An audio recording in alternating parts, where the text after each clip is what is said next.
Good evening and welcome to the June 10th meeting, special called meeting of the Board of Commissioners to discuss our 24-25 budget. Welcome everyone who is here in person and those who are watching on live stream. And as customary, I do want to open our meeting with a prayer and a pledge. So I've asked Commissioner Stevens to open us with the prayer, invocation, and ask Commissioner Godwin to lead us in the pledge. So if you so choose to stand during the prayer, please do so now. Dear Heavenly Father, we gather here today seeking your wisdom and guidance in our deliberations. Bless each commissioner with clarity, fairness, and a spirit of cooperation as we strive to serve the people of Johnston County. May our decisions reflect integrity, justice, and the well-being of our community. Grant us the grace to listen with open hearts and to act with the best interests of our county at the forefront of our minds. In your name we pray, amen. Amen. Amen. Please join me in the pledge and face the flag. Present arms. I pledge allegiance to the flag of the United States of America and to the republic for which it stands, one nation under God, indivisible, with liberty and justice for all. Please be seated. Commissioner Smith will not be with us tonight. He is traveling in Tennessee and sends his regrets. I do want to mention, as we do at every meeting, that this board has established 6 priorities for this board and for the county. And at a budget meeting, they're all represented in some way, shape, or form. They are educational funding, infrastructure, financial stewardship, land use, public safety, and finally our county employees. So with that, I will open up and go to our first and only item on the agenda is our proposed fiscal year 24-25 county budget discussion. And if there's anyone wishing to speak, tonight is your night to come forward. We do have 3 groups who have signed up. And the first group is Partnership for Children. So if you would come forward. Hello, and thank you for your time. I'm Candy Scott, the Executive Director of the Partnership for Children of Johnston County. I also have Karen Mills here with us and Heather Macy. I'm going to make it brief because we did see you in April and we provided you with data and information about the school readiness activities that are included in our proposal. So I will take this opportunity to express the urgency of receiving our total request of $100,000. This increase of funding compared to our current amount is essential to provide these school readiness activities and resources to the children who won't be receiving services through Johnston County Public Schools because of their funding cuts, and then also child care centers that may close due to the loss of ARPA funds this month. So having that full funding is critical for us to be able to reach these children. And I also just want to go back to what Maureen McGinnis said back in April, because she joined us in that presentation. And what she was shared with the group was that investing in early childhood programs not only shapes our future workforce, but also positively impacts the current workforce and economic development. These programs provide resources for families that allow them to work so that they can work and contribute to our local economy. The Services for Children touches everything in ways that people just are not aware of. So if you would please just show the children of Johnston County that they are valued and give them a reason to stay here in Johnston County, because they're going to have children of their own one day, and they're more likely to stay in a county that values children. So, and I know you do. It's just this is a very critical time. There's a lot going on in our field, and we want to make sure that we have the tools, the resources, and the funding to take care of all these needs. So, did you have any questions for us?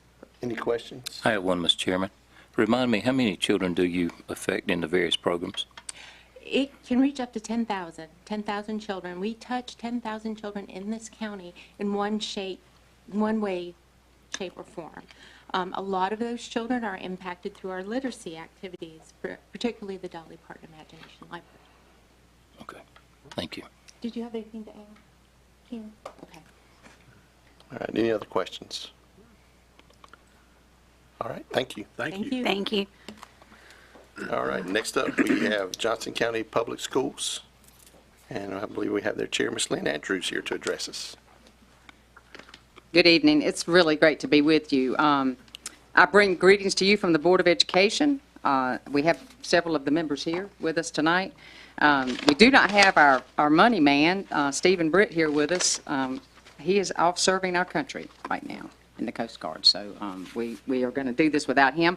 You know, the last time I stood up here before you, I came and I said thank you. You remember that? I said, I'm not coming to ask you for anything, I'm coming to tell you thank you. But this time I'm coming to you with a sincere desire to speak to you on what the Board of Education, the Finance Committee, and our central office feels that we need for our school system. As you well know, we're a large school district, over 37,000 students. We have 5,000 employees. We have 51 different buildings to maintain. We have over 5 million square feet. We have over 250 buses to be driven every day. That's times 2 because there's 500 routes a day, thousands of athletic programs, band concerts, courses. You know, you have an understanding of that. So I want us, I'm beginning this way because I want us to realize how massive this is. I hope that you realize, all of you realize, that we support our teachers and our staff and our students, and I know that you do as well. So you have a folder with you that has a lot of information. We're trying to just give you everything that we're going to talk about here. First in the folder is the PowerPoint. You have that, should be near the front of your packet. This is a PowerPoint that was sent to Mr. Hester. I think he included it in his projected budget at the very back of it. So you've seen this, but I just want to go over it just briefly. I want to go over some things with you. You can see at the beginning of our PowerPoint our successes, our academic successes for the 2022-2023 school year. We're only one of 6 districts in the state that has surpassed pre-COVID proficiency ratings, 83% of our schools being at an A, B, or C. Our goal was at the end of this school year to have 100% there. So those are some of our successes. As you move through there, if you would go, they're numbered on the bottom, sort of the right-hand side are the numbers of the packages, numbers of the slides. Slide 6 is going to show you our budget challenges. We are just like Partnership for Children. We have a fiscal cliff of now losing $113 million in ESSER funds. Not losing it, but having spent it. That was money that was provided to the school system over the last few years. We're also dealing with inflation, and we're dealing with the issue of retaining and recruiting and retaining staff. If you look at slide 7, it's going to give you an update on what you are funding when you fund Johnston County Public Schools in our current expense. You are not just funding 37,000 students, you're funding 41,000 students at least. So with that money, we pay out to charter schools monthly the dollar per amount that you give us per student. Whatever you give us, we're going to divide it by 41,000, and that's what we're going to pay the students. We're going to divide that out by 10 months and pay it out monthly. Mr. Britt takes care of that. If you have any questions about that, I'll be happy to answer that. I think you have been given and understand that we pay 54 different charter schools in North Carolina. Okay, comes out of our money. So the next thing you see when you look at the next, I think the next area just tells you about teacher attrition that's taking place in our district, and also how we compare to that. Now I want to get into what we're going to be doing, what we're doing tonight, what we're talking about tonight. As you well know, you allocated for us last year $88.4 million, but we have spent $100 million, or we will before the school year is over. And you say, well, how does that happen? Well, we had an agreement with you that we would spend down our fund balance, and so we did. We spent our fund balance down $12 million. So we sit now at a $12 million fund balance. That was something that we talked about because y'all were concerned about our fund balance, so we did that. So we also, if you look at slide 10, you can see, so we spent more than you gave us, is my point there. On slide 10, you can see our operating budget. You can see basically what we're getting from the state, what we receive for facilities, student transportation, all that. Comes out to $504 million. That's state, federal, and county dollars. Okay, because a lot of you want to know, what do you get for the state? What do you get from the federal government? Now, the state, when we did this PowerPoint, we did not have our state allotment yet. We have gotten our state allotment, and one big item on us, they've cut us 42.5 teachers. So now, if we keep those 42 teachers, we've got to pay for those teachers some other way, but we'll talk about that later. If you look at slide 11, it gives you our history of our fund balance. And you can see that in 2024, we are down to $12 million. We will be no higher than that. Could be as low as $11 million. Any questions so far? Are you following me? Am I going too fast? Okay. If you look at slide 12, it gives you a history of our expenditures of ESSER funds. People say, what did you do with your ESSER money? You had all that money. What did you do with it? There it is. But please note the first line. We spent $37.2 million. Really, it's really a little bit more than that, but $37.2 million of our ESSER funds we spent on our school buildings. We actually built an addition to Benson Elementary with it. We replaced HVAC systems. We've done things with that money, and we did not come to you for that money, because those are capital expenses that we cannot pay out of current expenses, nor do we receive money from the state to do those things. I can get you a detailed list of all of that if you want it, but $37.2 million out of $113 million was spent on capital improvements to Johnston County Public Schools. Then if you move further into, go to slide 14, I'm just going to go through these quickly. You can see where we rank in the state. We are 22nd in the average teacher supplement pay, 52nd in the local per pupil appropriations, and there's some charts in here. We're 87th in state funding per pupil. We're 110th in total per pupil expenditures in the state. And this is all based on the state. This is information that comes from DPI. Any questions on that? We've moved up some in the local per pupil allotments, but we're still very low when it comes to, when the last item, when you talk about the 110th, that means that with all of this, we have $1,484 to spend per child. Okay, then we go to slide 15 to shows you some charts on how this happens. This is the local supplement. I did have a question, Sue. Yes. You said we have $1,484 to spend. I think the statement says less than the state average. That's less than the state average is. Okay. So, yeah. So you're saying we're only spending $1,400? No. I'm saying we're spending, that's the Okay, state I wanna average. make We're sure. we're $1,400 below the state state average. average. I probably Okay. didn't say All that right. correct. Okay. Thanks for pointing it out. If you look at 15 and 16, I'll go through quickly, but you can look at those charts and see where we stand in local salary supplements compared to other districts in the state. It starts with Chapel Hill, Carrboro, and goes all the way through up into Edenville, Chowan County Schools, which is right below us, and then it goes down below that. Local per pupil appropriations is on slide 16. Again, you may have looked at these things, and this is out of all the counties in the state. This is where we sit. Okay? All right. Now, let's move on through here. Let's go to slide 18, which shows you what we are requesting. Man, can I back up? Yes, sir. You're about talking faster than I know, I'm hear, sorry. But it is not hard to do, especially faster than I can think. But if you go back to slide 15, Okay. it shows the salary supplement. Is that county and state, or is that county, state, federal? What That's is that? local. That's just local. That's what the local government gives us for salaries. That's where we are. Okay. All right. I don't know how that numbers, I just I don't, and it's compared to all the other districts. Okay. Yeah, I just know that, at least from my math, we did something We've like improved. $2,163 per student is what the 88.5 Right. handed out, so I Right. didn't know how they got to 65 on that. Okay. Okay, where was I at? Okay, when you get to slide 18 and there on out, we're talking about what we're asking for right now. And the rest of the slides will give you some more detail, but you can see the highlights there. And I've got another sheet in your packet. That slide 19 shows you the teacher salaries, and slide 22 shows you sort of our spending. But I want you to pull, you have another sheet in your packet. Can you pull this one out that has the yellow highlight on it? Because this will explain some of this other stuff. This one? Yes, sir. I just want you to understand where we are. This is all current expense now. It's all we're talking about. I know in Mr. Hester's recommended budget, he recommended 93 million. I don't know where you are on this, but I want you to look particularly at the bottom portion here, the part that goes right under 1.5K for teachers plus master's degree cost breakdown. I just want you to look at that. Everybody with me? Mm-hmm. If you look at the first 5 items here, now right above that you see 88.4. That's what you gave us last year. You see that in bold print?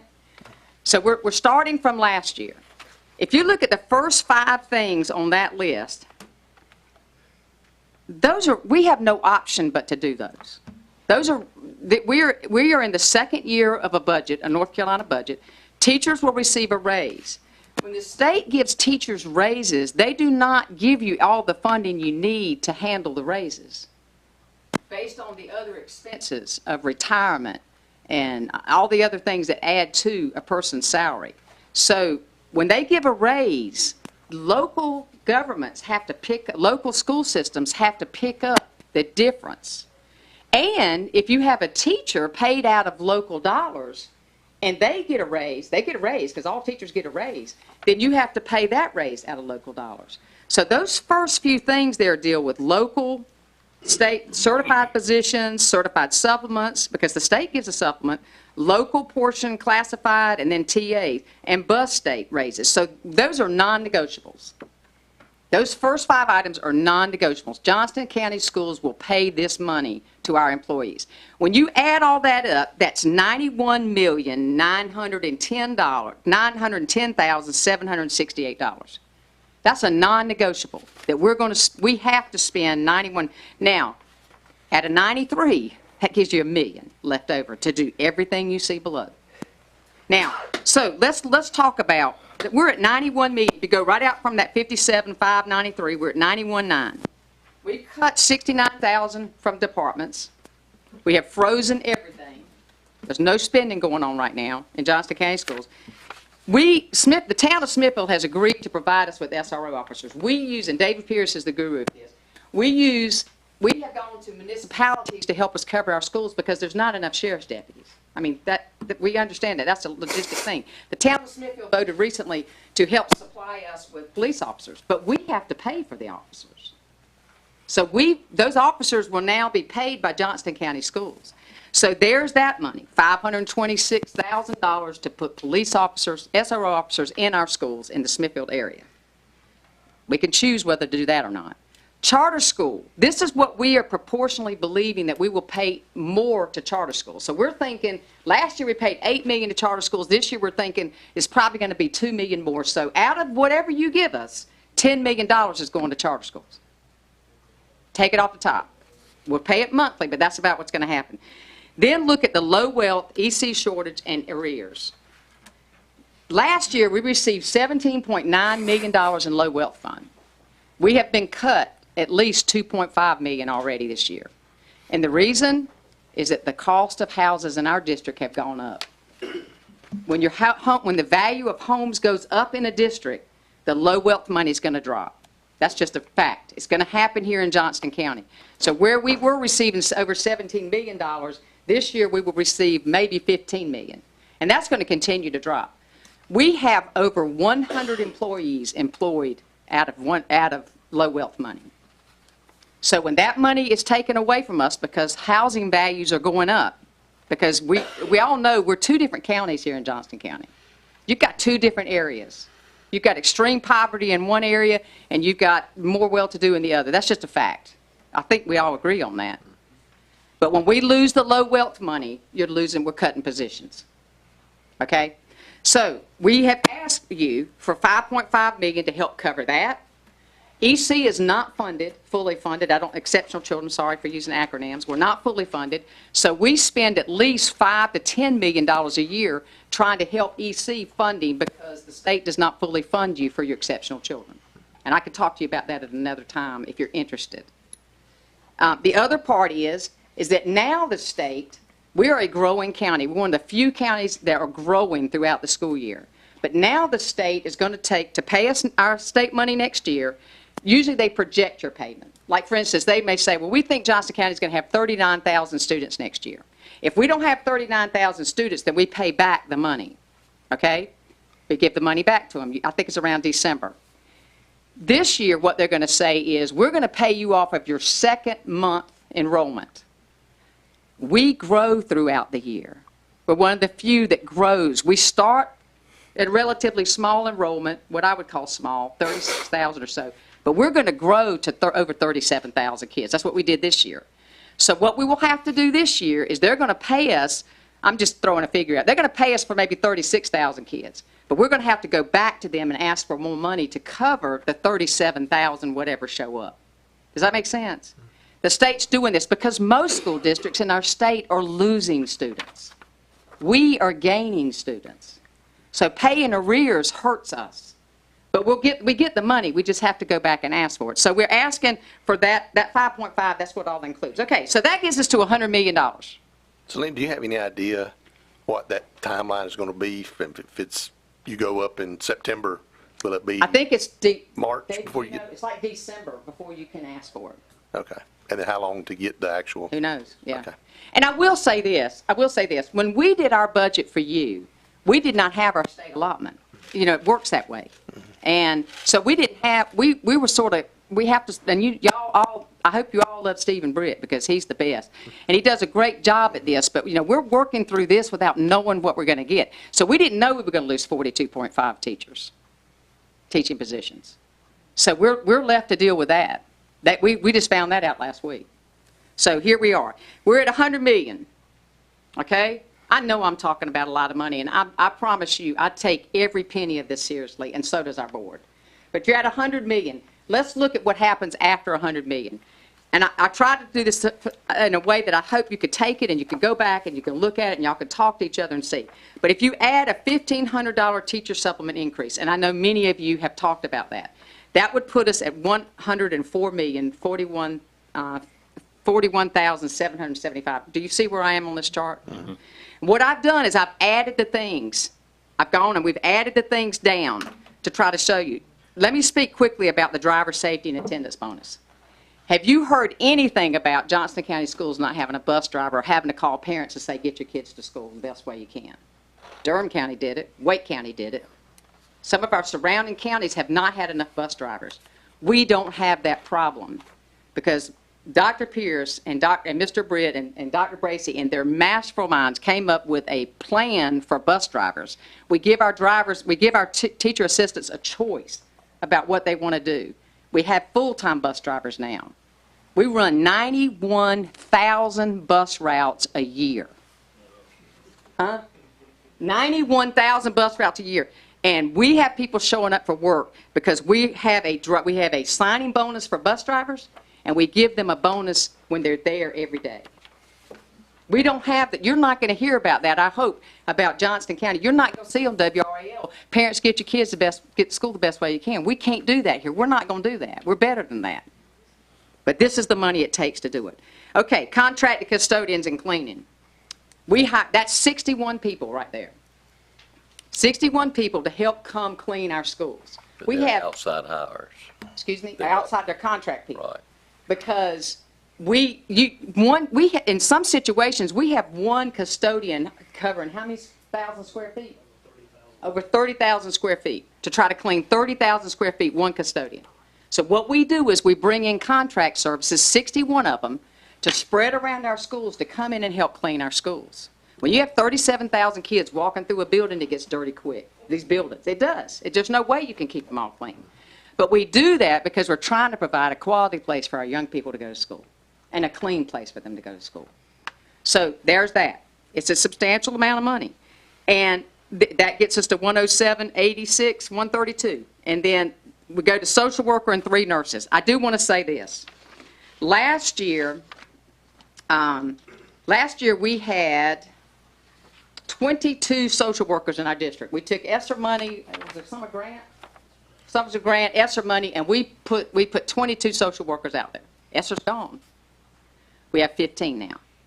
We have 1 social worker for every 2,500 students in our school district. Teachers are burnt out. You know why they're burnt out?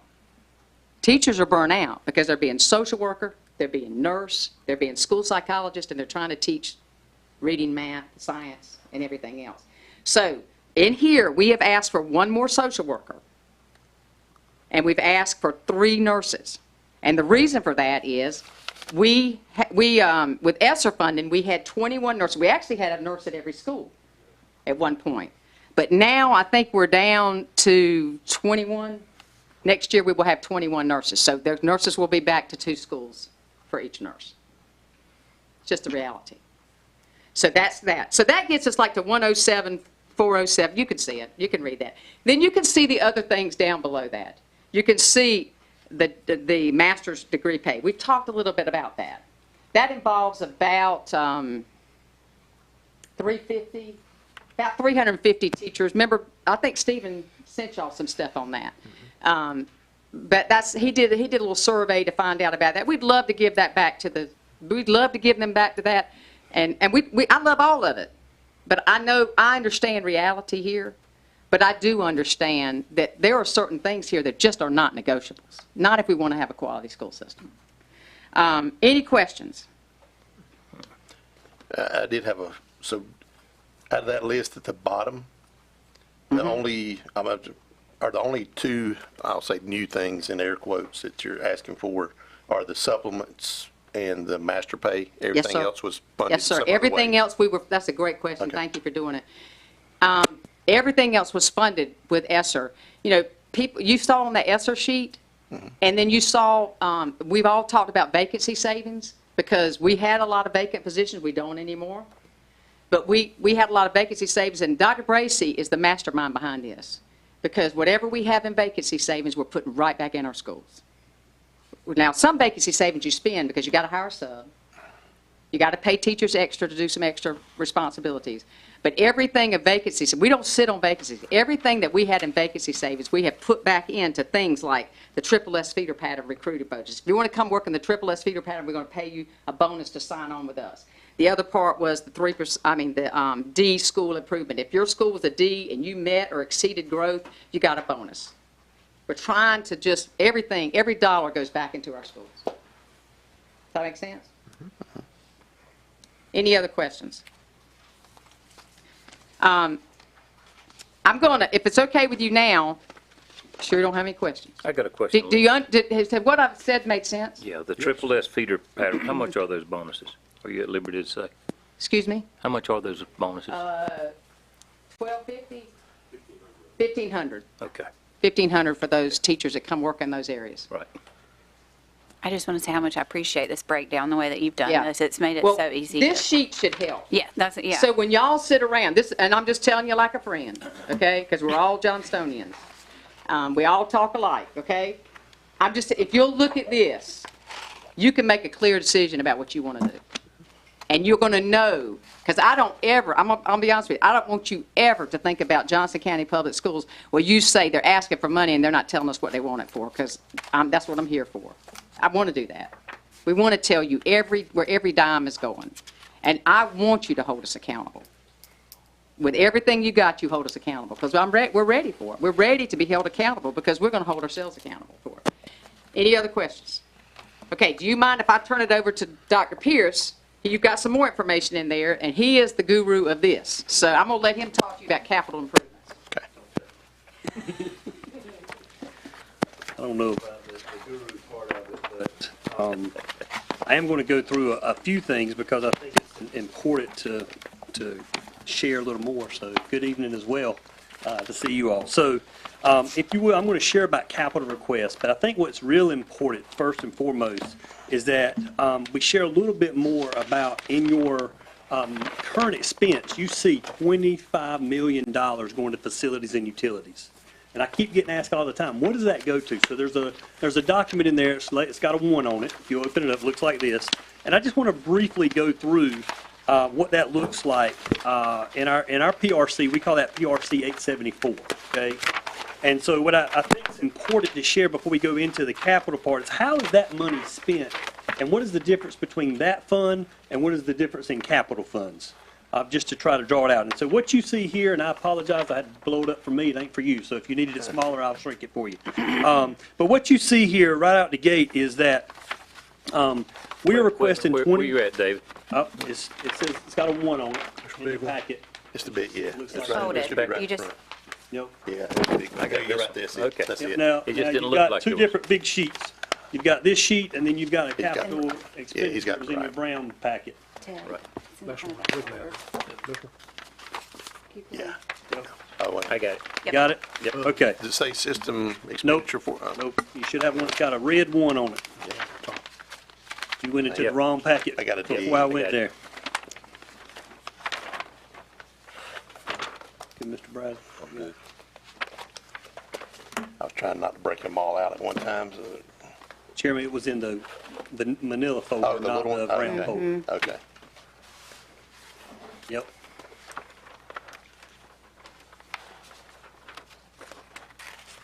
All right, so at the top of this sheet, you're going to see how we define maintenance, which is repair and maintenance costs are for routine maintenance to keep up our assets running in the current state they're in. Okay, so we're just trying to maintain what the current state they're in. So this budget also pays for salaries and utilities for facilities and utilities.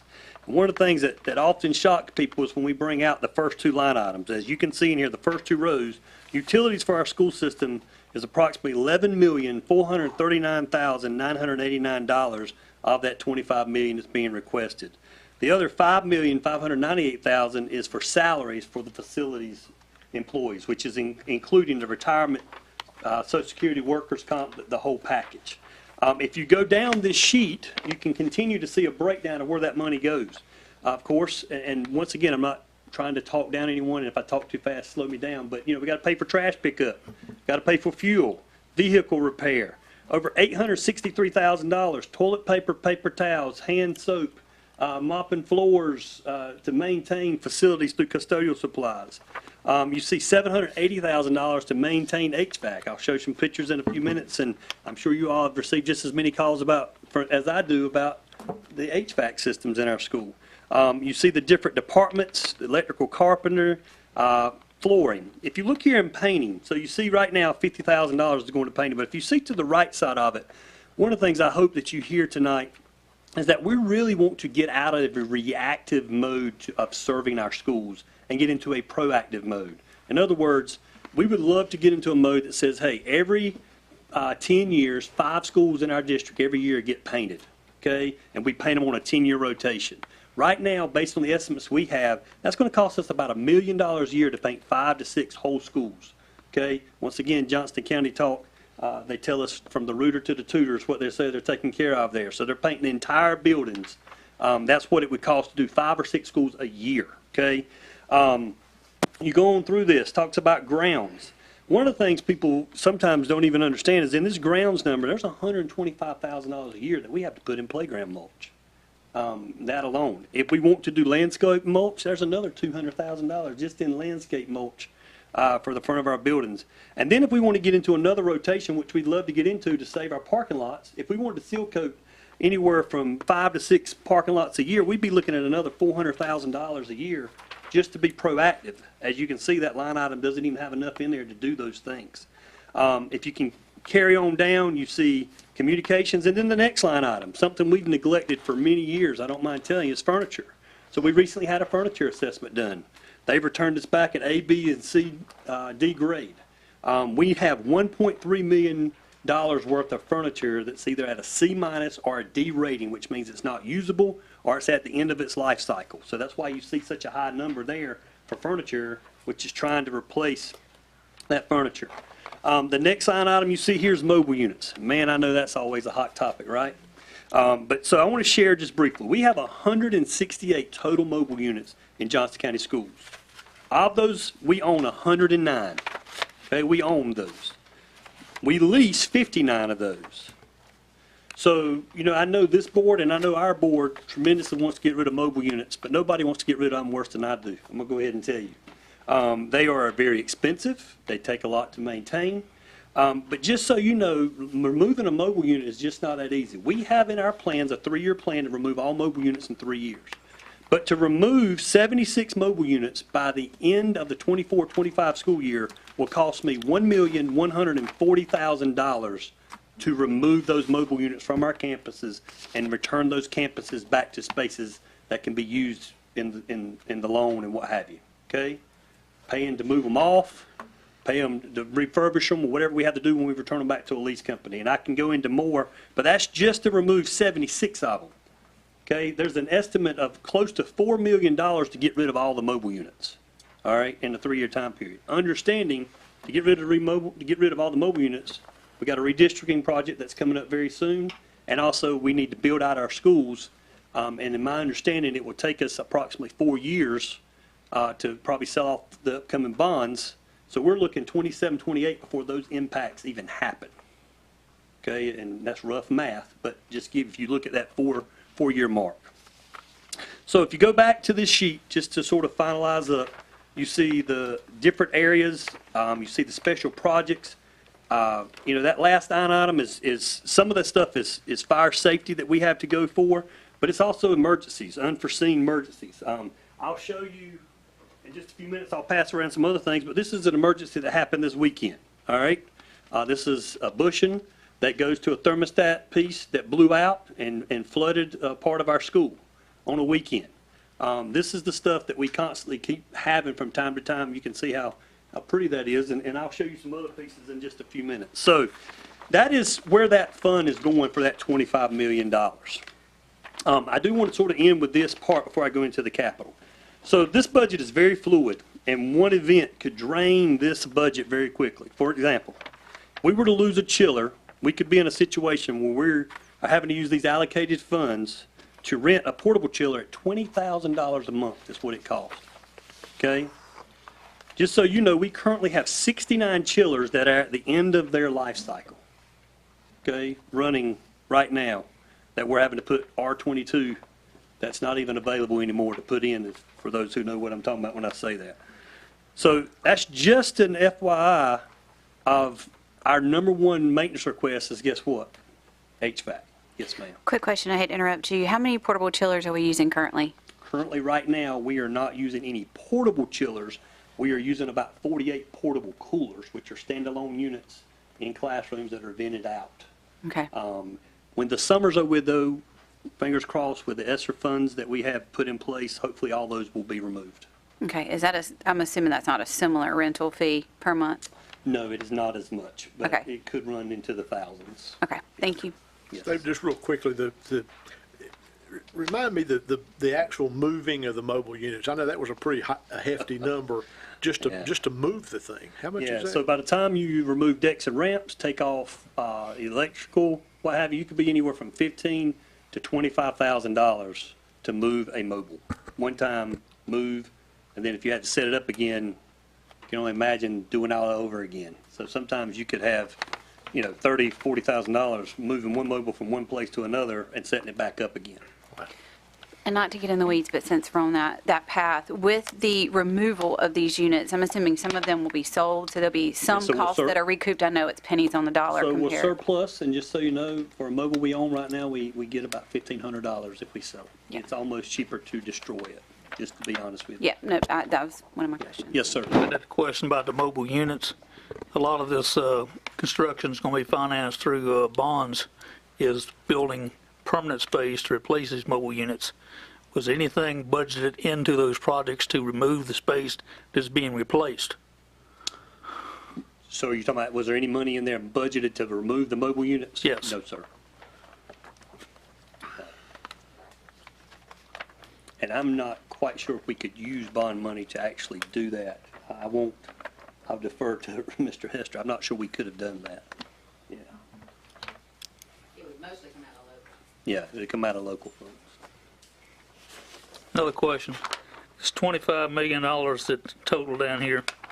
How much of that, if any, came out of what you had to spend out of fund balance? So there was some of that came out of fund balance. As you see, last year we've allocated over 24 in that line item. It shows you to the left there what we have spent to date, which is the 25, and so a little bit of that did come out of fund balance this year where we currently are. But otherwise, what you had budgeted for this fiscal year was approximately what you needed? Is what we spent. So we spent more than what we were allocated. And just as you see here, we're adding Benson Elementary, Triple S, new gym, and that's going to increase our utilities. So we know there will be more than next year than there was this year. Just as a reminder, in this current budget that we're in, when we approved the school's capital request from this current year, we cut it by $4 million and asked them to use $4 million out of their fund balance to make up the difference. And that was in effort to bring their fund balance numbers down to where everybody was kind of feeling like was an appropriate amount. So that was one of the reasons that there's a difference in some of those numbers as well. And just for full transparency, if we don't get our full allocation in our current expense, of course, we'll have to cut something in the budget. So this is a part of the current expense, not capital. So that 25 million, I'm sure something there is going to get trimmed as a part of it. How are you coming along on redistricting? When will that start and how will it affect? So the board will hear their presentation tomorrow night, and the hope is that that process will go into play and be finalized by not this school year, but by the following school year. So for the 2026 school year? They will vote on it by the end of this year, yes. So right. I did have a question too, on the 25 for the current year. If we had 6 and, well, actually, is the 6 we had, was it used for, So if you- so- any out of this? So I thank you for asking that question. So all the time, the question that keeps getting difference is, and that's why I put it on the same spreadsheet, what you see at the top of the 25 million has nothing to do with capital whatsoever. That is just current expense. I'm now going to finally talk about capital, all right? And if what you see at the bottom in capital is you allocated 6 million, we put 37.2 million with that from ESSER. We've spent $43.2 million in capital. Okay? So is the 278,006.87, is that part of the 111,809,900? That is part of the 111 million, Okay, yes, sir. okay. Makes sense. That is All right. just PRC 874. Okay. All right? Thank you. Sometimes people say, well, you're getting 25 million for facilities and you're getting all this capital money. It's two separate pots of money. I know it's all money, but I'm telling you, it's two separate ways of how it's done. And we want to be in a maintenance mode, of preventative maintenance, but then we have capital. And so, not to go too fast, but I was asked to provide a yearly formula for capital needs.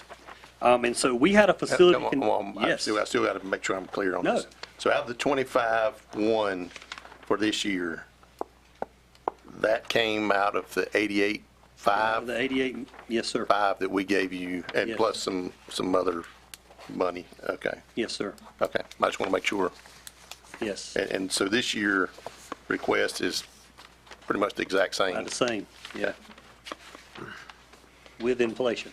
Okay. Nobody said that word yet, but Are y'all straight on that? Yep. What he has just gone over with you is the current expense request of Yep. 25, okay. And then of he's the gonna maintenance get and into utilities, yeah. All right, so now to bring understanding, I've got asked to bring up a formula for capital needs. So in the, we had a facilities conditional assessment done, and we researched other districts across our state and their approach. So in your brown folder, and if you have pulled some things out of it, I apologize. But in your brown folder, you're going to see a facility conditional assessment done for schools in your district, okay? Each of you have 2 different schools based on the district you serve, all right? We've got this for every single person, and then you're also going to see this another big sheet in there, okay? And on the back of it, it has you an understanding of what each of these areas got assessed, okay? It breaks down what each of these areas stand for, all right? So I'm going to give you Hold it. No, that's Sheet. fine. What's the sheet? That's what this Somebody one, hold that's the one you had before. Yeah. So what's the, okay, I got it.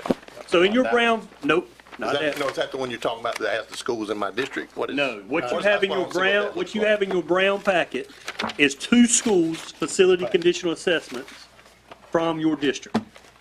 These 2 big things. Yep, there's 2 Oh, big okay, packets. okay, Yep, all right. 2 right there. Okay. to show you what was done in your district. Okay. Show you the conditional assessment that was done in your district, okay? And that is for our capital improvement plan, okay?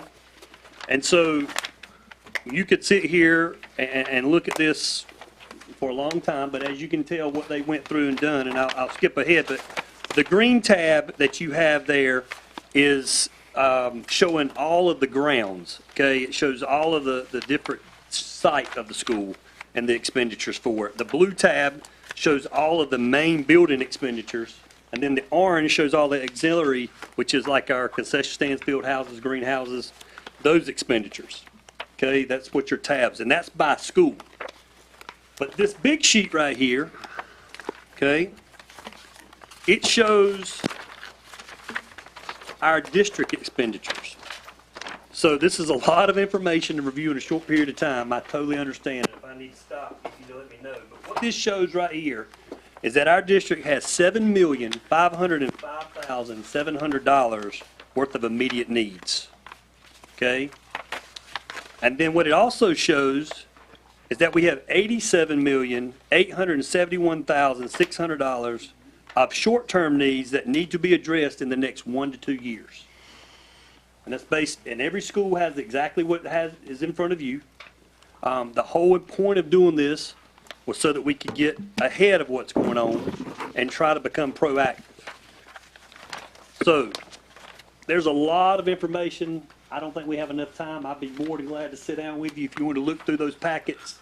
I'd be more than glad to sit down with you and look through other packets. Know that this is all done on the national average of asset calculator. This was a third-party outside vendor that we chose. No one from the school system. And what you will see in there is input from principals, teachers, our people, and then the outside that came in and did the assessment. We also were very blessed to have all of our assets tagged during this process so that we can track all of our assets, how many times we're fixing them so we become more efficient and effective and not keep putting money into the same things if it may be better to replace it. So that was another component of this facilities conditional assessment. Any questions I might can answer quickly on that? Something like interiors. What does that entail? Talking about $14-15 million So in the it would next couple of be years. doors, door hardware, our drop ceilings, could be lockers, the toilet partitions, our walls, flooring, stairs, railings, any kind of roll-up doors, those sort of things. All right, So I just want to make sure I've got my math right here. a lot of numbers. So I'm looking from short-term, 1 to 2 years, an average of $44 million a year for capital improvements. If you looked at it that way, I mean, if I took 87 million You divided by took that. 2. Yeah. And then as I look for the near term through long term, I'm in the 50-something, $50 to $60 million range per year. tried to eat the elephant all at one time, yes, sir. Well, I mean, Yeah, or 2 years. that's what, you're not proposing, I would know, sir. I'm just, Okay. once Okay. again, knowledge is power. This is Okay. just to give you knowledge. okay. So this is, I'm not proposing that you give us $87 million to fix In it. 2 No, years, sir. okay. I just wanted to make sure. Yeah, all right. So I want us to go back to your PowerPoint, if you don't mind, real quick. And in your packet, you also have a sheet. It's got a 2 on it. And I want you to, if you could pull that sheet out, it's got every one of our schools on it, their square footage, and their age. All right? And what you're going to see on your PowerPoint, which is on slide 25 or on 184, whichever one number you're going by, you're going to get to where we are with the capital request. So what you're seeing in handout number 2, which is this one right here that had our square footage and it had our total age of school, is you're seeing that we have 5,837,000 square feet of building. And you're also seeing that 38 of our facilities are 20 years or older. And that's what we have to ensure maintenance and capital improvements on. I'll be honest with you, I sometimes even am shocked that some of these schools are 20 years old or older. It seems like we just build them. I'm looking at Princeton Middle High. You showed that 24 years, and the older part of it might be 24, but there's a lot of that that's much newer. So some of that building may be The main newer than that. structure. This would be part of the older part. So like your cafeteria, some of that older part that's not brand new.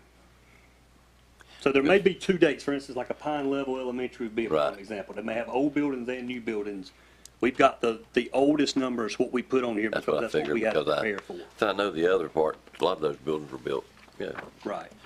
certainly not 24. What slide did you say that this was on? So slide 25 Okay. or 184 in your presentation. I got it. So if we go back to that PowerPoint, if you remember, I was asked to come up with a formula. So we are not just every year, what do we know to expect? So of the 5,800,000 square feet, we took and looked around, talked to other districts, and we looked at a $2 a square foot amount to look at a yearly capital expenditure so that we could be proactive. That's where that $11,675,000 number comes from. It's just a number that we could look at to see where could we come to common ground so that we could predict and project. Because all of you know right now, we don't know what we're going to get. When I finally know what we're going to get, it may take me 6 to 7 months to turn around materials or supplies. I just told you a chiller's 12 months out. So if I know in advance, we can do more planning work if we have a ballpark of where we're going to be at. Capital funds are used to expand or renovate a building, purchase or replace major equipment, end-of-life assets, or constructions. And so that is how that $11 million come about. Now, the next number you see is a $16 million one-time additional request. That is in your packet. If you turn the page, it's on the page 185 or page 26. These are one-time needs that we are asking requests for.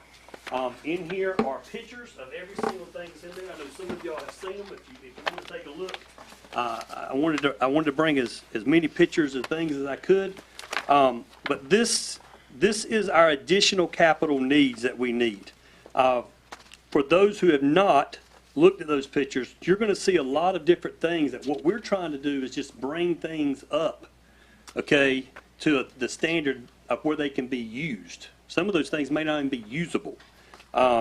And so I also showed you 2 examples. Here's another example, just so you know, and I would not touch this. This here is a drain pipe, okay? This is what the drain pipe looks like in 2 of our schools. All right, they are collapsing. They are sitting at 40-year-old schools. All right? Mr. Bradley, you would know what that looks like. We're calling people often to come and fix it. You know what happens when your drain pipe don't work anymore, right? Yeah. So that is just another example of things that the facility conditional assessment, guess what? It didn't see that. They didn't run cameras down our drain lines and our piping. But when you start getting buildings over age 20 years old and you haven't done any kind of capital improvement plans on it, you've got a lot of things to work on with there.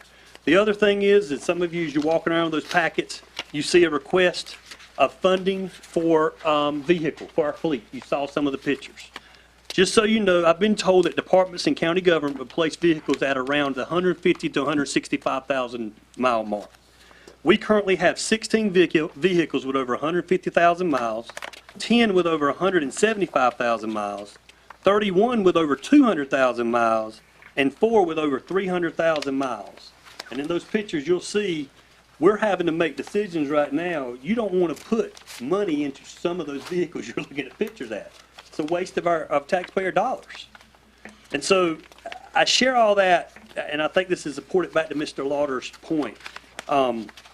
You know, we understand that you got to eat the elephant one bite at a time. There's nobody here asking for all 87 million or all 40 vehicles to be replaced, those sort of things. What would be very helpful, though, is to get on a consistent model, if we possibly can, of what is predicted of what we will receive in capital each year so that we can help plan and be proactive. If anything, so we can be proactive in a preventative maintenance packet. What you also see in your packet is you have a list of what other school districts in the Big 12 that responded to us, their capital funding, as well as a list of our CAP schools. And so I'll hush at this point in time and see if you have any questions. Yes. I have questions. Yes, sir.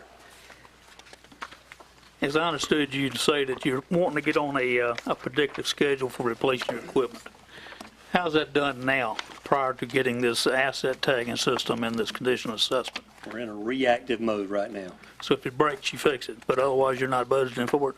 Well, because we don't never know what the capital predictions have been. Yes, sir. And typically, what has been the amount of capital you received on an annualized basis? So if you see on that first handout that had a number 1 on it, it shows you the last few years of capital funds and how that's been received. So it shows you starting in 2019, 2020, we received $1,096,000.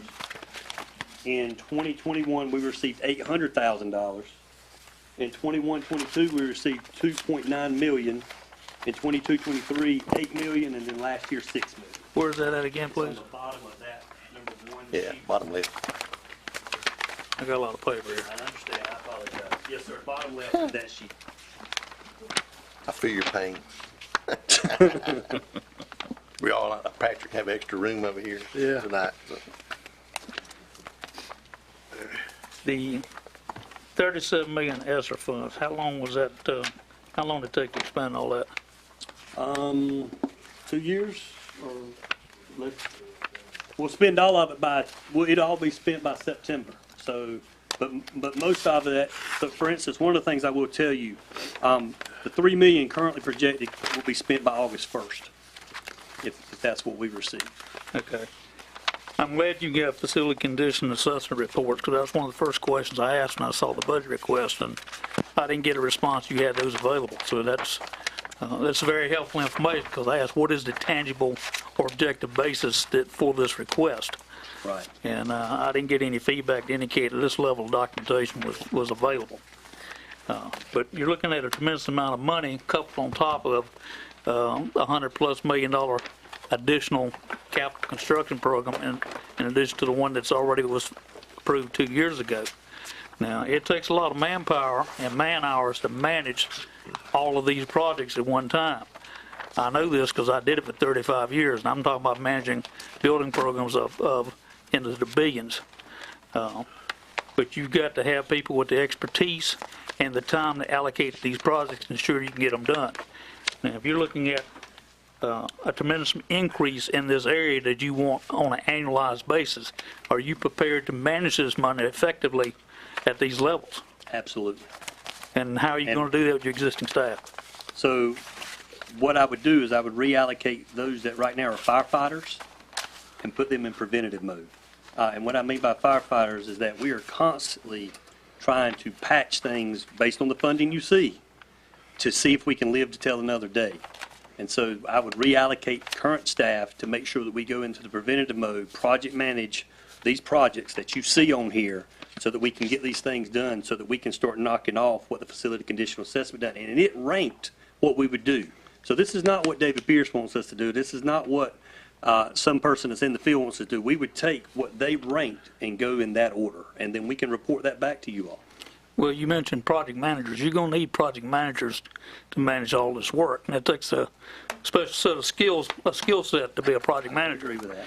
A maintenance mechanic is not a project manager. I'd agree with that. So you have these project managers on staff? I do not have everyone that we would need, but I could believe that within our district, with the help of Brooks Moore's team, we would have the people to get this done. And as you can tell, some of the things that you see on this one-time list, it's not going to take a project manager for. And some of the things you saw in those pictures, you know, to take care of fleet, or to purchase bus cameras, or to fix gym floors. When you start getting into additions, you know, Mr. Moore's department in construction will be the one that manages that, and he does have project managers.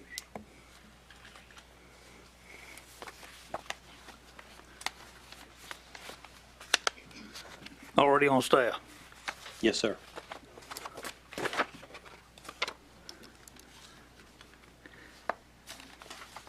And the $16.5 million you say are additional capital needs over and above the $12 million you want on an annualized basis?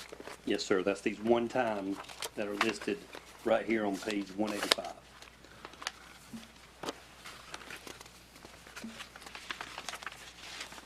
And if you look at that, we're talking track resurfacing. We're talking, you know, you see fire panels. You know, right now, we have 6 schools that have obsolete fire panels in them. Now, are they serviced by an outside vendor? Yes, sir. And that is in the contract portion. Yes, sir. And have these vendors that service these panels concurred with the facility condition assessment? Yes, sir. And that is where we got the quote from.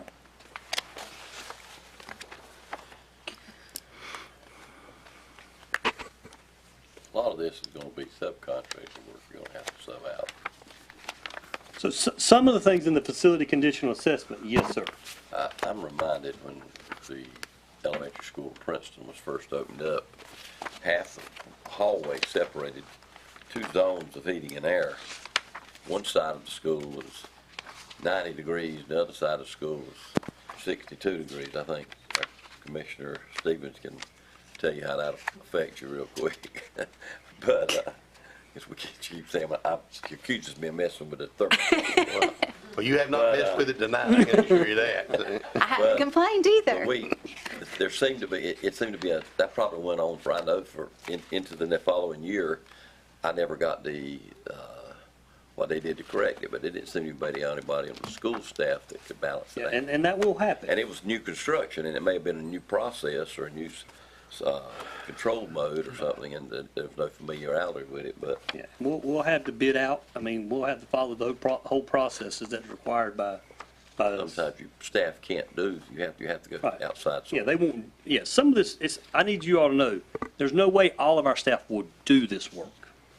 I mean, there's just no way. Oh, no, I agree 100% on that, but you're going to have to put it out to public bid. Yes, sir. And that is for lack of a better word, is a very time-consuming process. We have someone in finance who puts out our bids, and manages those pieces. So And I am not managing all those doubting. contracts and ensure that the performance is in Right. keeping with the contract dictates.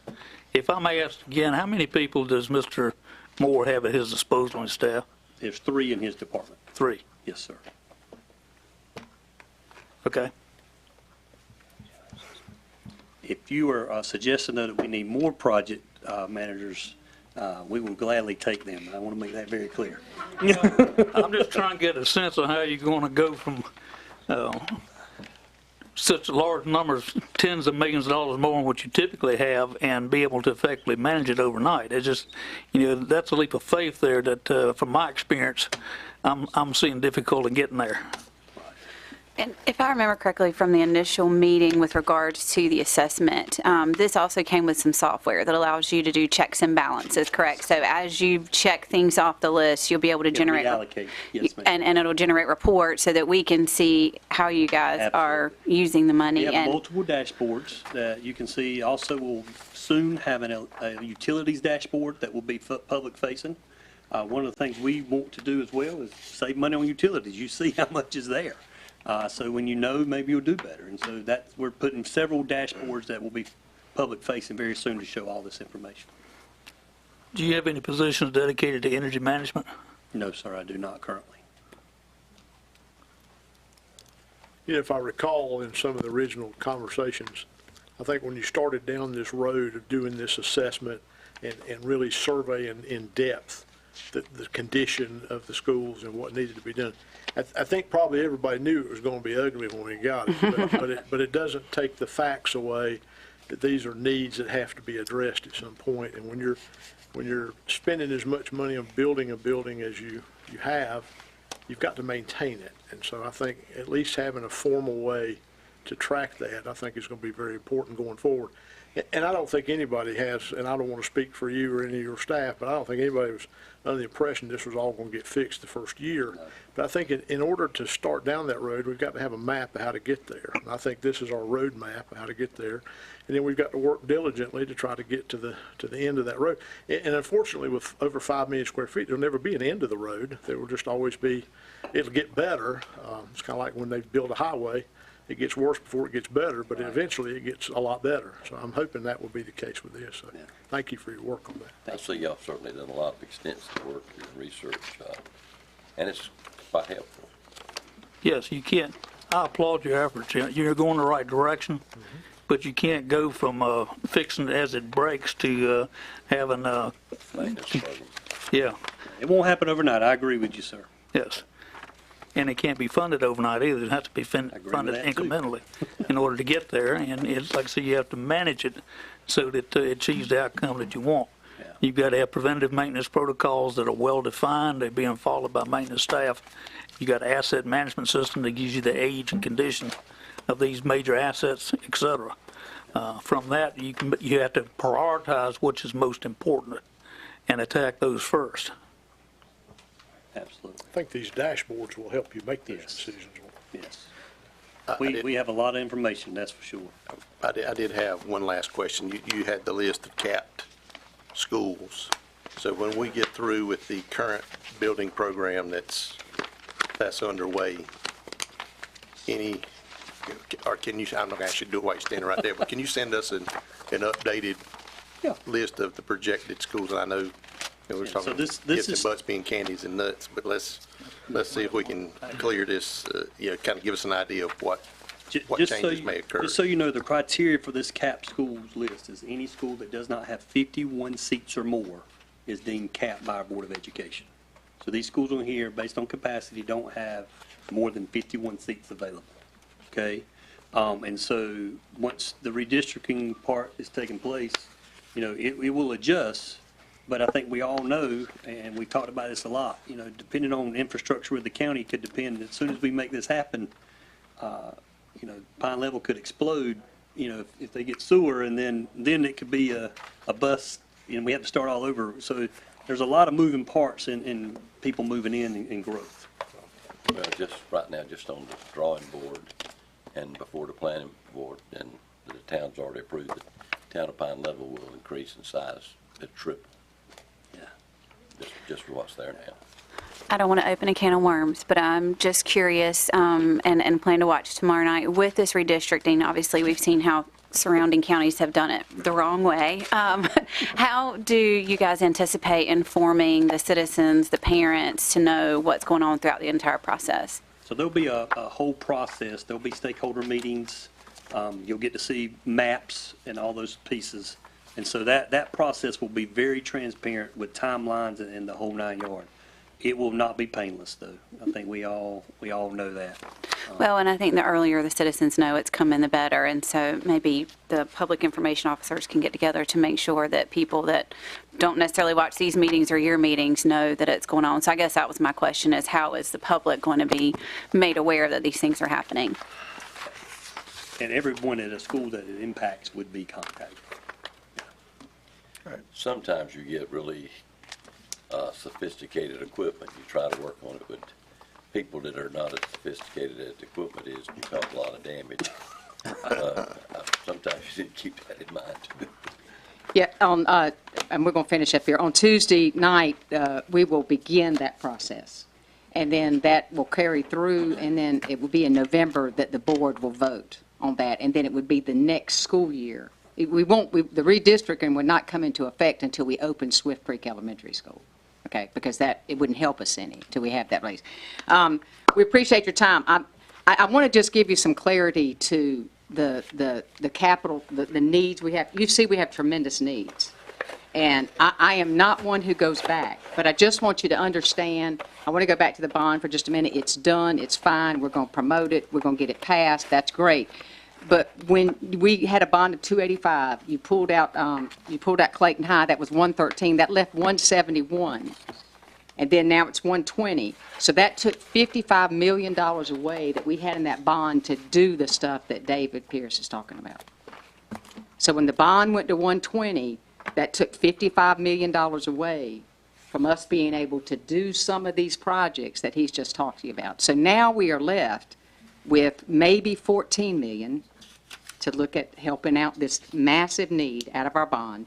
And then when I hear $3 million, $17 million, you can look at your sheets. What is that going to get us? And again, the $3 million will be spent by August because of the massive needs that we have to try to get some things done. So I appreciate all of you. There is no question that we're all in this together. We're going to be passionate about our thing, and you've got a lot of people coming to you for money. I know you do, and I understand that, and I understand we're just one piece of it. But I just appreciate the time that you've spent with us and the time that you give us. And Mr. Tippett wanted to close, maybe? But I thank you. Y'all can put all your folders away. Okay. We're gonna pray now. Not till, Yeah. not, We're gonna pray. We're gonna pray for funding now. not till after the budget's over. No, what I want to do. We've had great meetings with a lot of you. We're all on the same page. A lot of us, we understand everything that's going on, and I want to put the figures away a little bit because and talk about the human factor a little bit because a lot of reason that people come to Johnston County is because of Johnston County Public Schools. We have the education system. That's what people look at. That's what we're doing. We got over 5,000 employees, 5,000 of the best employees you can possibly get. And I will admit, I went in schools this week and I had staff tell me they felt like that they were slapped in the face from the last commissioners meeting last week. And that's not acceptable to me. Now, we'll get over that and we'll get through that. But the point is, there are things you need to do. We have a community schools approach in Johnston County. And what that means is Princeton has its schools and that's where they go. Look at Friday night football games. That's your community thing, wherever you are.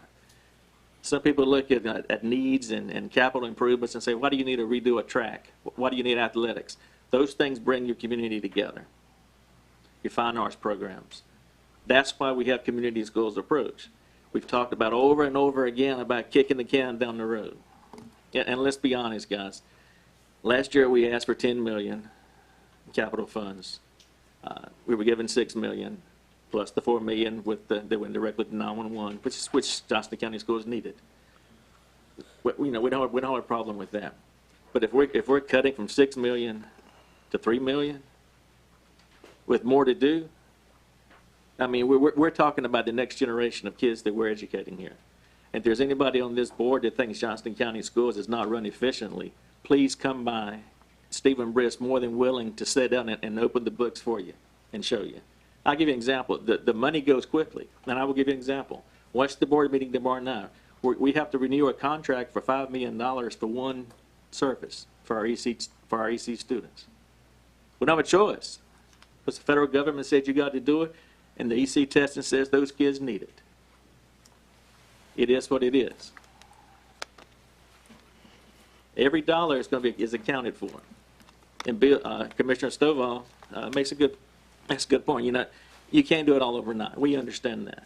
However, we can't do it unless we have the commitment that the fund's going to be able to do it. And you know, we that funding to and the funding for the general expense fund, $111 million is what was asked for.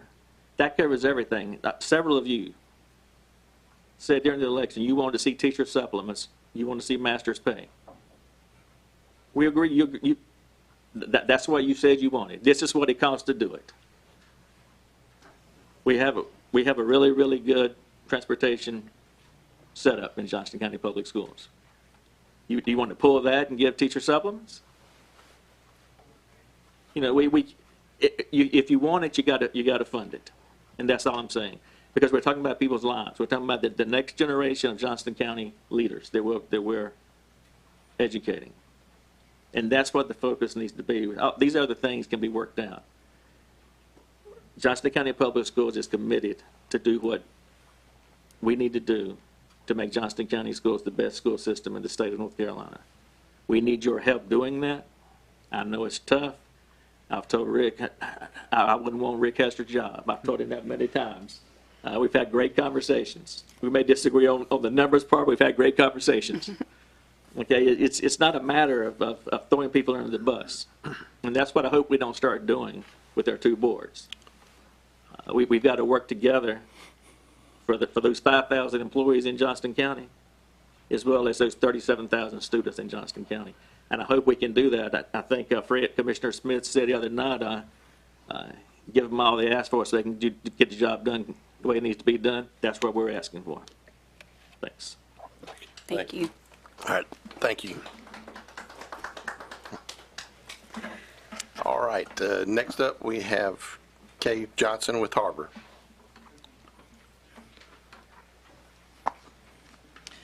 Good evening, Commissioners.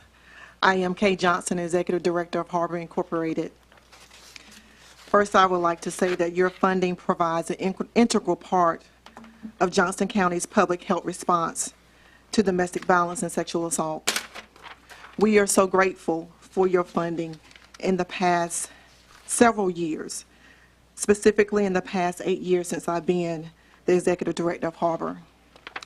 Oftentimes when I come before you, I present the numbers which you have before you, And I also talk about the impact, specifically to tell you the stories of those who we have been able to assist. But tonight I would like to do something a little bit different. I would like to talk about a partnership that I believe we have between the Commissioners and Harbor Incorporated, because one of your priorities is financial stewardship. And I believe it's important for you to know where your taxpayer dollars are going. So first, when I begin to talk about our hotline, in 2023, we had over 800 calls. Why is that significant? The starting salary for a deputy sheriff in Johnston County is about $51,000, $24.52 an hour. When a deputy responds to a call for 1 hour, at 888 calls, that's over $21,000 that Harbor advocates are paying. This does not include any other fringe benefits that are offered to the staff. When we look at the court calls, the average time spent assisting an individual in filing domestic violence protective order is 3.7 hours. 250 minutes, and this is according to the Bureau of Justice Statistics. Currently, the starting salary for a clerk is $37,381, which is $17.97 an hour.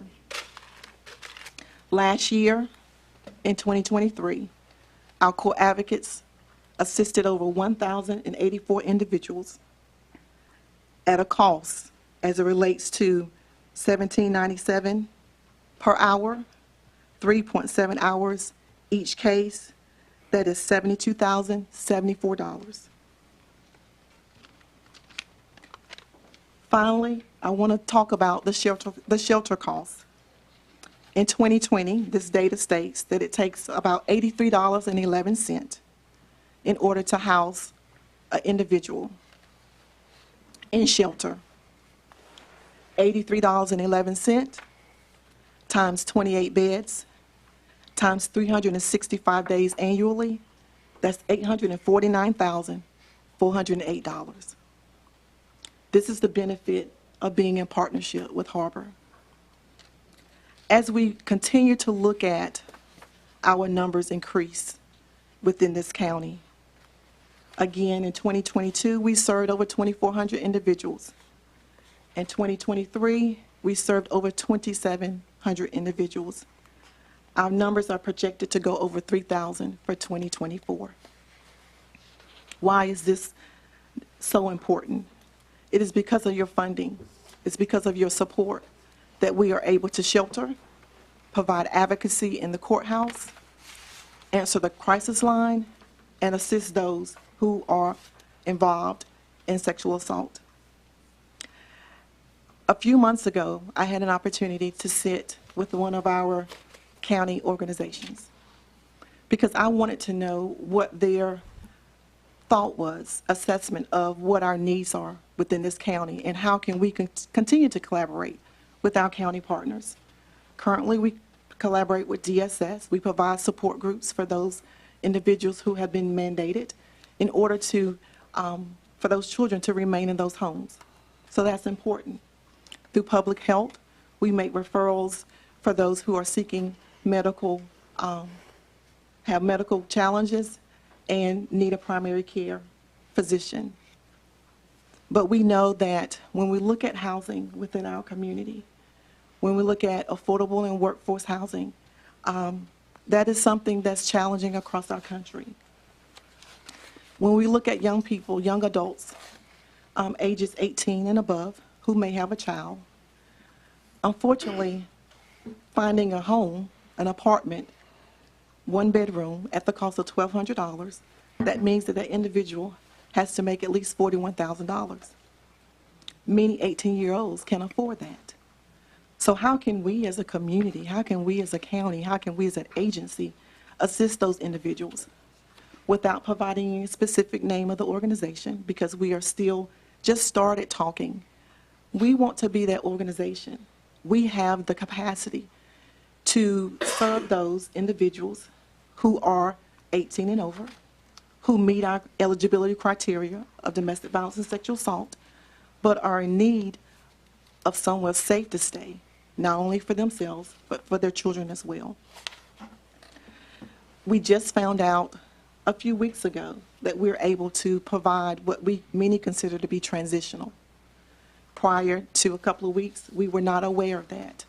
But now we know that through the North Carolina Housing and Finance, our deed allows us, in order to not only serve those who are in imminent danger, but those who need transitional as well. We have identified a population within our local government who we feel will meet this who we feel will be able to benefit from this specific need that we have just recently found out within our community. I share this with you because we had, through our application, we had requested $325,000. And I'm asking the commissioners tonight to consider funding us at that full amount in order to not only continue to meet the needs of what we're seeing, the uptick in severity of cases that we're seeing here within this community, but also to help us to collaborate with our county stakeholders in order to meet the needs of those who are in need, so that they will not, so that we can help them to break the cycle as it relates to domestic violence and sexual assault. Thank you. Thank you. Thank you. Any questions for Ms. Johnson? I do. Kay, what is the definition of transitional? What term are you talking about, time-wise? 24 to 36 months. Okay. Quick question. I know when I first came on the board, we could attribute a lot of the increases in the calls and those that you're helping with due to post-pandemic issues. What do you feel is one of the biggest attributes to your jump in numbers and what you continue to see? Unfortunately, it is the severity of cases. Just today, we had a case where the batterer indicated to the mother and the children after he had strangled her and beat her severely. He brought his weapon in the house, and he said that I will not only use this weapon, but I am digging a grave for this family. I may attribute that to our mental health challenges that we are seeing across our nation. We understand that people are at a place now that they feel as though I'm not saying there are no coping skills there, but because of all the many other variables, inflation, affordable housing, not saying lack of employment, because employment is available, but for those victims that we see, oftentimes it's not an option because they're not allowed to work. And so it makes it difficult for them to be able to transition and move forward out of that household. But I do attribute most of what we're seeing as far as uptick to the mental health challenges that we are seeing within our country. Thank you. Anyone else? All right. Thank you. Thank you. Thank you. All right, next, if you want to come speak. Sure. But are you with the group, or you want to? We're advocating for Johnston County Schools as employees. My friend Jeff Medlin would like to Okay. go first, and then Well, could we let Down Home NC, I know it's kind of a group, can they go first? oh sure, yeah. Okay.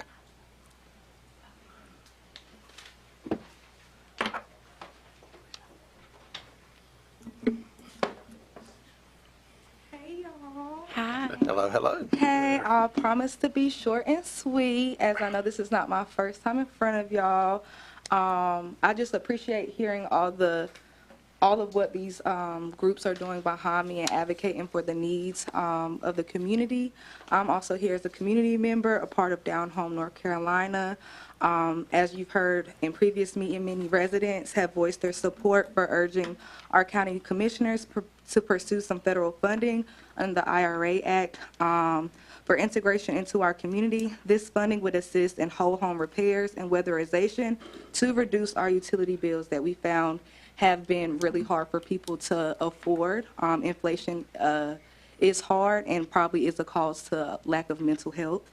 But at recent events, we had some attendees share experience of excessively high light bills, some as high as $700, surpassing our expectations. And I just wanted to show this visual. We made this this thermometer from 50 to 300, and as you can see, we had people as high as $600 experiencing light bills just this year, and I can't imagine being able to afford that on top of $1,200 rent. So we urge you to not only apply for this funding that is very, to an extent, easily accessible to our community, but to also allocate some funding to a position that could serve as a sort of common liaison. And given tight budgets, and this is a season where a lot of people are coming to y'all for money, we like to come for as solutions as a community organization. And we found that through some grants under the IRA, we are eligible for $229,000 under the Energy Efficient and Conservation Block Grant. So if you're asking how can you supply this position, or how can you do the grant writing or the distribution, applying for this grant could utilize these things. So this grant could support the position and ensure that programs design and operations are tailored for our county. It aims to identify the most effective methods to maximize participation and efficiency rates, provides public education, establishes measurements and verification protocols, and highlights energy efficient technologies for long-term county benefits. The deadline recently did get extended to October 31st, but the need is now, and we should jump on it. We've sent emails to members of the board, and we are looking forward for your response as representatives to our community. We want to ensure that you know what the community concerns are and possible solutions. We hope to continue fostering working relationships and further emphasize the importance of open communication and transparency between Board of Commissioners and the community. We're definitely open to continue this conversation with people that have more questions about it. Y'all all should have received some type of email, and if you haven't, I have my card for y'all. Thank you. Y'all have my information. Sorry. I didn't forget that. But yes, y'all can definitely reach out, but we would love to continue this because we think that this funding could benefit and lower some costs that a lot of people are complaining about, including myself. So I appreciate your time. Thank you. Thank you, Ms. Lane. Thank you. Thank you. Good evening, everyone. Thank you Good for your ears and your time and your hearts for this matter. I'm also with Down Home, and I'm here to show support on the current housing initiative. A quote from one of our members, Deborah, stated, "Do not leave money on the table that would benefit the county." And Central Pines can help with the grant that she just talked about. Now, also, we don't want to leave any money on the table because I think we can all mutually agree that, right? Everyone can mutually agree that there's no excuses to go for free money. A lot of people are well-deserving asking for money from the county, but this is federal grant money. Amen? And so just note that a lot of people from our community have signed a petition to show support to our county to apply for this funding. We recently started a petition and we have over 250 signatures already, and they are gaining speed because I'm one of those people who had a very high utility bill, and I'm sharing this information with my community and family and friends as well, and strangers. So please note that they signed this to show support. To allocate funding needed to hire a position called an energy navigator to help distribute the funding once we get it. We've collected those petitions through various means: community events, door knocking in neighborhoods, reaching out to family and friends, making calls and texts to spread awareness. Our efforts have been focused on informing people about the opportunities available, money in other words, to our county, and empowering them to advocate for their needs and desires, which is to lower utility bills. And also, we deeply appreciate the time and consideration given to our proposal. We eagerly anticipate the upcoming budget vote, where the priorities of the county will be revealed.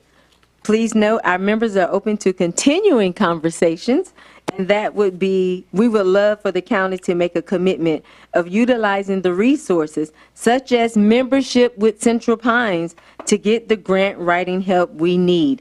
Again, that deadline is October 31st. This is free money, although others are well-deserving asking for county money. This is federal money that we can use to fund this position. Thank you so much for your time. Do you all have any questions about this free federal money? If you would you state your name for the record? So that Yes, my name is Frankie. Hi. Hey, Frankie. Do we need your last name too, or is Frankie good enough? Frankie's good enough. I'll go with that. There's no such thing as free money. The previous speaker was Liz Lynn, just so I don't know if, I can't remember if she stated that, yeah. Thank you all so much for your time. Thank you. Thank you. And Commissioner, I just wanted to thank them for the email we got. It was very informative with links and a lot of great information. All right. While you're coming, we thank you for your patience. This has been eye-opening. And my name is Jennifer Medlin. I'm a teacher here in Johnston County. I've been teaching here for many, many years. And my purpose tonight, I was going to come and implore you guys to please fund the budget that our county administration and our Board of Ed is asking for. And I was prepared to talk about the attrition that I see with colleagues to Wake County, where they can get master's pay. I was prepared to talk about how many kids leave us and go to charter schools, but as I listened to my administration speak, I thought, well, I can be more beneficial by coming up here and letting you know that I'm living a lot of what you heard with the needs. And in this county, I'm here to say firsthand, I've had to beg for new furniture. I've had tables break while kids are sitting there, while I was sitting there. I have had to beg for help with HVAC. I've put my head in the freezer in our staff lounge so many times this year I can't even count, because the room is so hot. And often my neighbor's room is not, but my room is sweltering. Today we were retesting, and the kids said, a couple of kids told me, Miss Mellon, it's so hot in here. So I am living a lot of what you heard, and I can, as boots on the ground, say that everything that has been mentioned here tonight as a need is very valid, and it really is affecting your staff and your students, because at the very least we should all be comfortable. So that, and I just feel it's imperative. This is, as someone mentioned, so many people are moving here because of the schools. You know, the schools are a real gem in this area, and I feel privileged to be a part of the school system here. I'm a huge advocate for Johnston County schools, and but it saddens me to think of the cuts that we're facing, and I'm already hearing the whispering about the allotments. I hope I'm not one of those 42.5. That was the other thing that popped in my mind. Maybe I shouldn't talk. Maybe I'm one of those 42 people. Maybe I shouldn't get up here. But, you know, you hear whispering about displaced teachers, about what's going to be cut, our tutors, our STEM class. And we see attrition from kids to ALA and News Charter and Thales.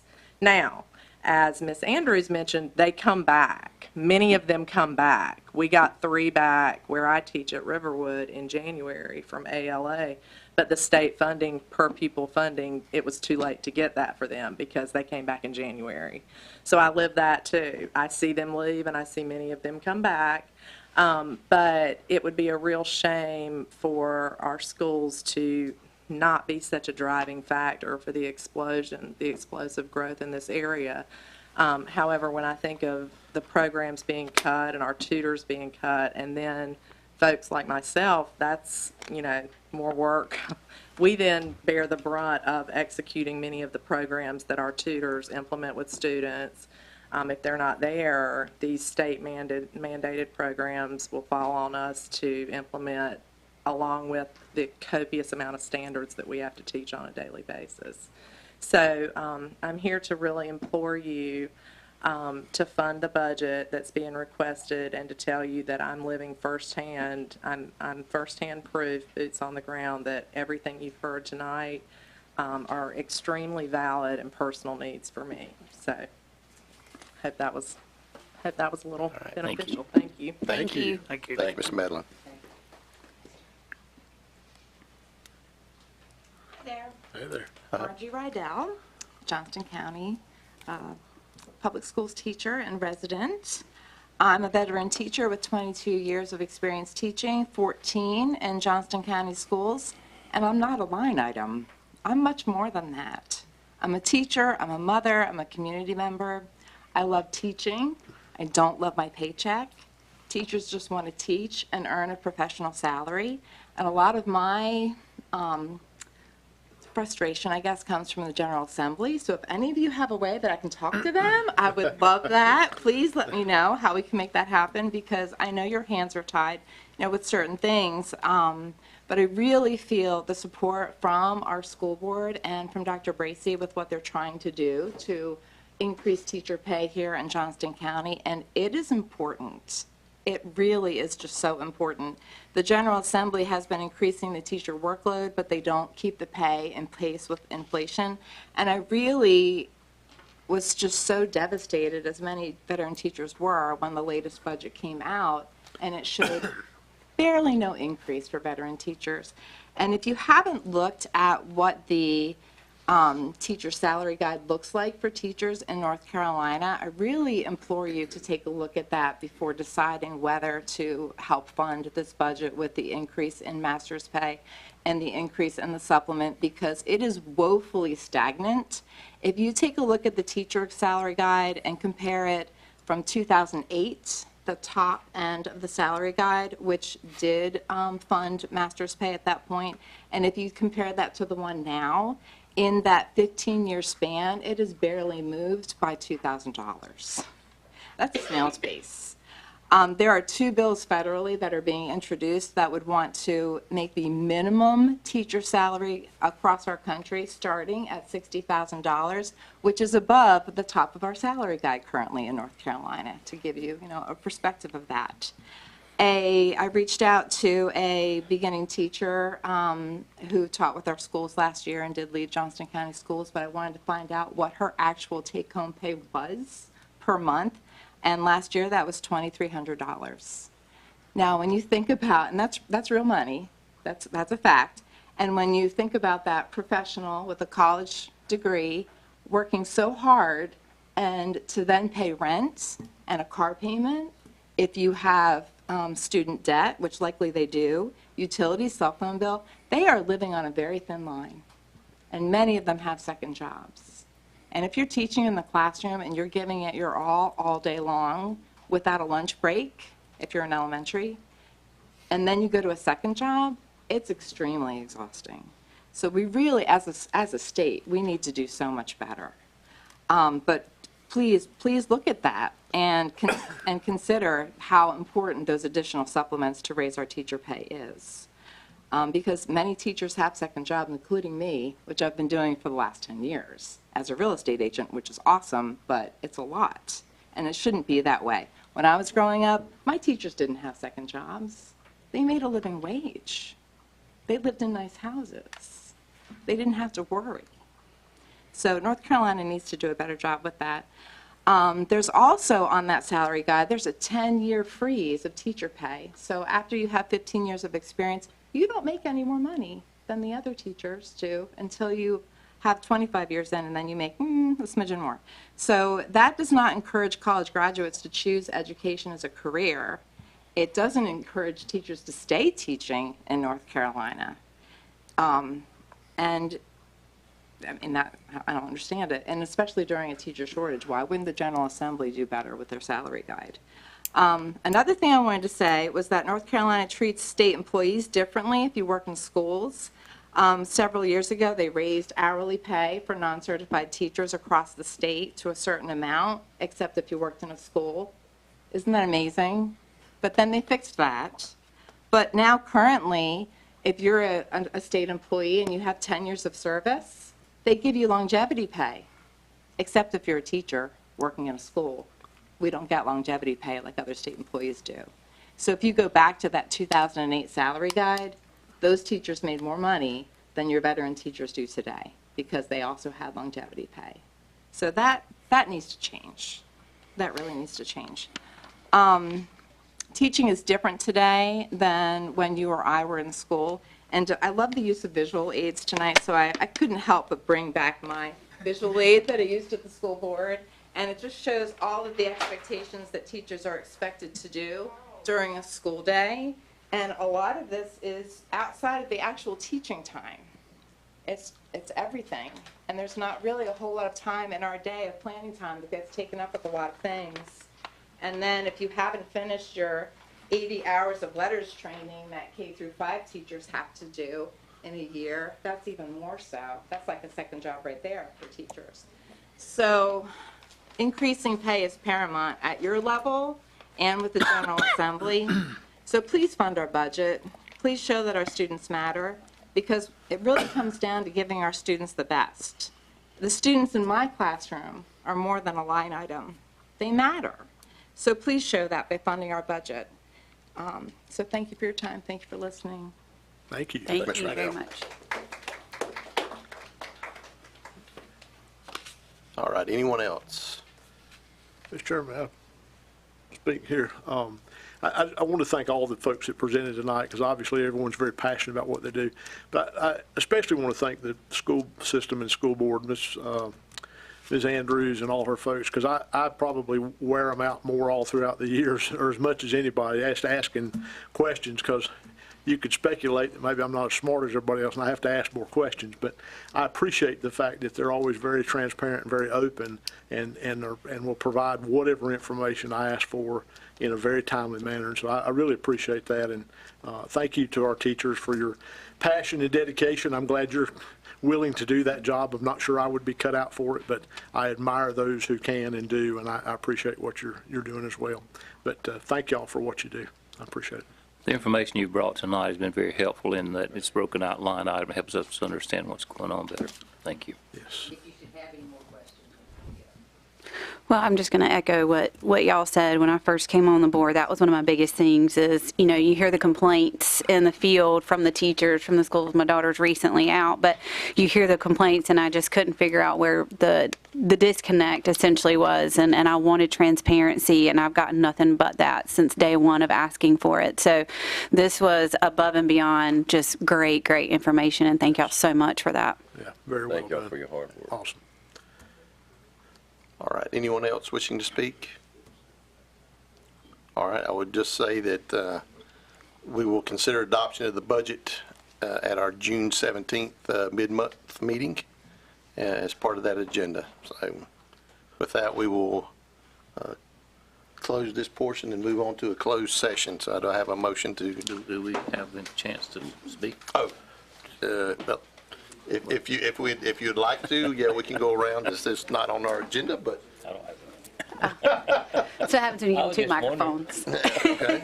I just followed the script here, so. Thank y'all All right, very do I have a much. motion to go into closed session? Second. Hold on, wait, hold on.